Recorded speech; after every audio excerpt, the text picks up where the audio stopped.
राष्ट्रवाद एक ऐसा जबरदस्त आइडिया जिसने दुनिया का नक्शा बना भी दिया और कई बार बिगाड़ भी दिया। पर यह सब शुरू कहां से हुआ? चलिए आज इसी कहानी को समझते हैं, यूरोप में राष्ट्रवाद के उदय की कहानी। आज तो हमें यह सवाल बड़ा सीधा लगता है ना? लेकिन सोचिए 19वीं सदी से पहले यूरोप में ज्यादातर लोगों के लिए यह सवाल ही बड़ा अजीब था। वो तो खुद को राजाओं या बड़े बड़े साम्राज्यों की प्रजा मानते थे, जहां कई अलग अलग तरह के लोग रहते थे। उनकी पहचान किसी राजा से थी, किसी साम्राज्य से थी। एक साझा राष्ट्र का कॉन्सेप्ट तो था ही नहीं। और इस पूरे सफर की शुरुआत पता है कहां से हुई? किसी जंग के मैदान से नहीं, बल्कि एक आर्टिस्ट के सपने से, एक नई दुनिया के ख्वाब से। ये देखिए, ये 1848 की वो मशहूर पेंटिंग है। फ्रांस के एक कलाकार थे फ्रेडरिक सोरियू। उन्होंने एक ऐसी दुनिया की कल्पना की जहां लोग साम्राज्यों के गुलाम नहीं बल्कि आज़ाद देशों के नागरिक हैं और सब मिलकर स्टैच्यू ऑफ लिबर्टी की तरफ बढ़ रहे हैं। ये सिर्फ एक पेंटिंग नहीं थी, ये एक नए जमाने की उम्मीद थी। तो सोरियू का जो ये सपना था वो पुरानी दुनिया के लिए एक सीधी चुनौती थी। एक तरफ था निरंकुशवाद, मतलब राजा की मर्जी ही कानून है, उस पर कोई रोक टोक नहीं। और दूसरी तरफ था ये एकदम नया क्रांतिकारी विचार, राष्ट्र राज्य का, मतलब एक ऐसा देश जो लोगों की मर्जी से चले, जहां लोगों की एक जैसी पहचान हो। और हां, ये आइडिया सिर्फ एक सपना बनकर नहीं रह गया, बल्कि ये तो एक ऐसी क्रांति की वजह बन गया जिसने देखते ही देखते पूरे यूरोप को अपनी चपेट में ले लिया। 1789 की फ्रांसीसी क्रांति, यहीं पर इन सपनों को पहली बार हकीकत में बदला गया। राजा की प्रजा होने का विचार खत्म हुआ और राष्ट्र के नागरिक होने का विचार सामने आया। पितृभूमि की एक नई भावना, एक नया झंडा, सबके लिए एक बराबर कानून और एक कॉमन भाषा, इन्हीं सब चीजों ने मिलकर फ्रांस को एक साम्राज्य से एक राष्ट्र बना दिया। और फिर एंट्री होती है नेपोलियन बोनापार्ट की। वो अपनी सेनाओं के साथ जहां जहां गया, इन क्रांतिकारी विचारों को भी साथ ले गया। उसने पुराने सामंती सिस्टम को तो खत्म किया, लेकिन साथ ही फ्रांसीसी शासन भी थोप दिया। तो नतीजा क्या हुआ? कहीं लोगों को आजादी महसूस हुई तो कहीं गुस्सा और नाराजगी। लेकिन पुराने साम्राज्य इतनी आसानी से हार मानने वाले कहां थे? उन्होंने जोरदार पलटवार किया। कोशिश थी कि क्रांति के असर को जड़ से मिटा दिया जाए और पुरानी दुनिया को वापस ले आया जाए।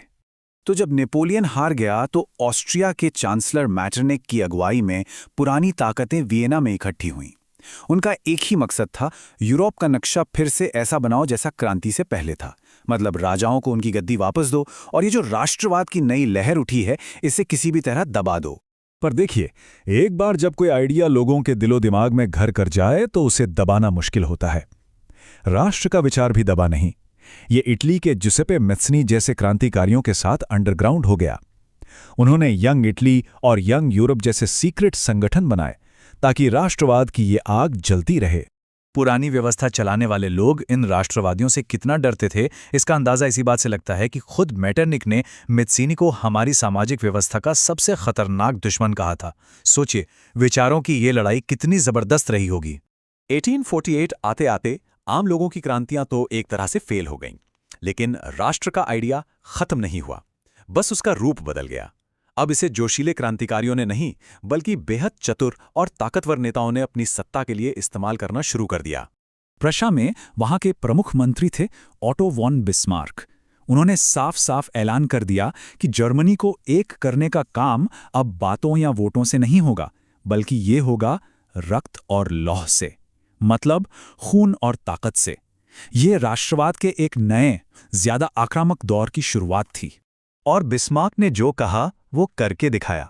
सिर्फ 7 साल के अंदर उन्होंने 3 बड़े और निर्णायक युद्ध लड़े और एक एक करके सारे जर्मन राज्यों को प्रशा के झंडे के नीचे ले आए। और फिर वो दिन आया। साल था 1871। जगह थी वर्साय का शानदार शीश महल। यहीं पर जर्मन साम्राज्य की घोषणा हुई।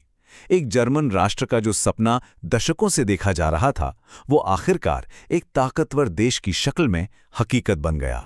अब देश तो बन गए थे, नक्शों पर लकीरें खींच गई थीं, लेकिन सवाल था, इस राष्ट्र को एक चेहरा कैसे दिया जाए, एक पहचान कैसे दी जाए?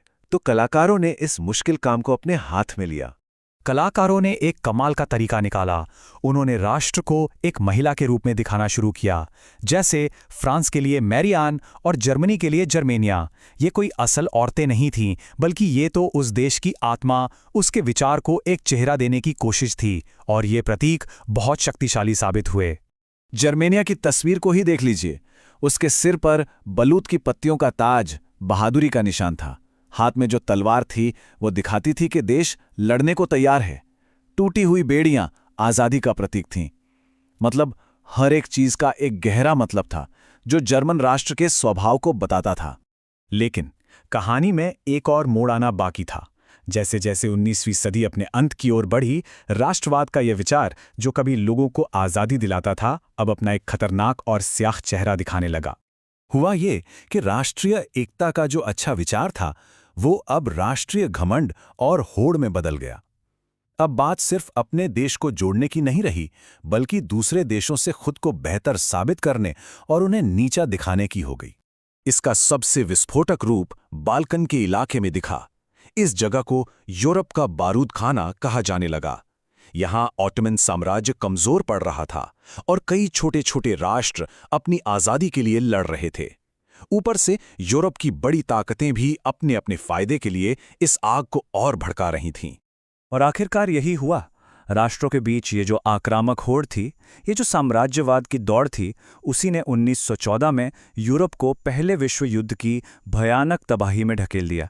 तो ये कहानी हमें एक बहुत ही अहम सवाल पर लाकर छोड़ देती है। राष्ट्रवाद क्या है? एक ऐसी ताकत जो लोगों को जोड़ती है, या एक ऐसी ताकत जो उन्हें बांटती है? इसी विचार ने जर्मनी और इटली जैसे देशों को बनाया, तो इसी ने पूरे यूरोप को एक भयानक युद्ध में झोंक दिया। ये सवाल जितना जरूरी 100 साल पहले था, उतना ही आज भी है।